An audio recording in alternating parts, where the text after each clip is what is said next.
Atos 12. Herodes manda matar Tiago.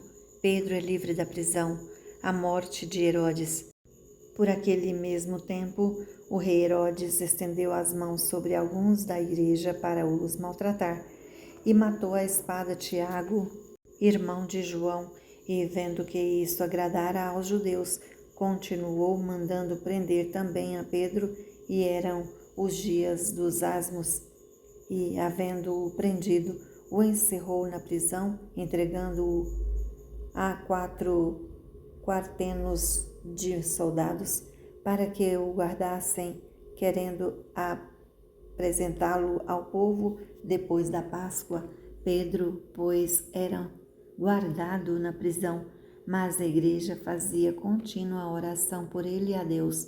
E quando Herodes estava para o fazer comparecer, nessa mesma noite, estava Pedro dormindo entre 2 soldados, ligado com 2 cadeias, e os guardas diante da porta guardavam a prisão. E eis que sobreveio o anjo do Senhor, e resplandeceu uma luz na prisão, e tocando a Pedro ao lado, o despertou, dizendo: Levanta-te depressa. E caíram-lhe das mãos as cadeias, e disse-lhe o anjo: Cinge-te e ata as tuas sandálias. E ele o fez assim. Disse-lhe mais: Lança às costas a tua capa e segue-me.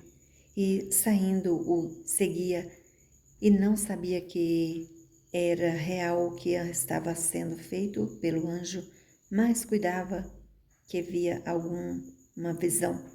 E quando passaram a primeira e a segunda guarda, chegaram à porta de ferro que dá para a cidade, a qual se lhes abriu por si mesmo, e, tendo saído, percorreram uma rua, e logo o anjo se apartou dele.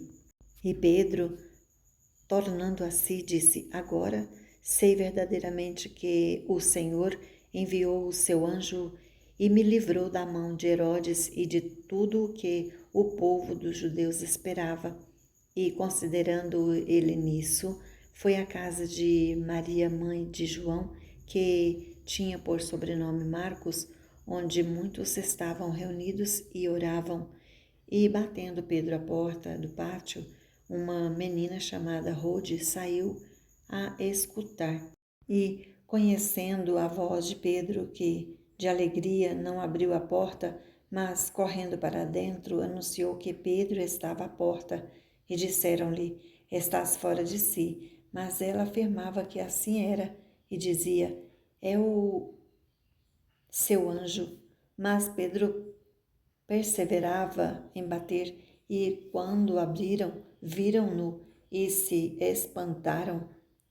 E acenando-lhe ele com a mão para que se calassem, contou-lhe como o Senhor o tirara da prisão, e disse: Anunciai isto a Tiago e aos seus irmãos. E saindo partiu para o outro lugar. E sendo já dia, houve não pouco alvoroço entre os soldados sobre o que seria feito de Pedro. E quando Herodes o procurou e o não achou, feita a inquirição aos guardas, mandou-os justificar. E partindo da Judéia para a Cesareia, ficou ali.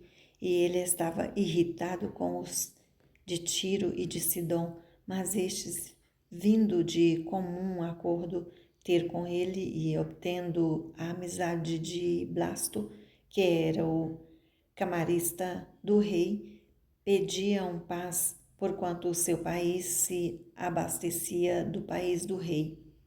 E num dia designado, vestindo Herodes as vestes reais, estava assentado no tribunal e lhes dirigiu a palavra.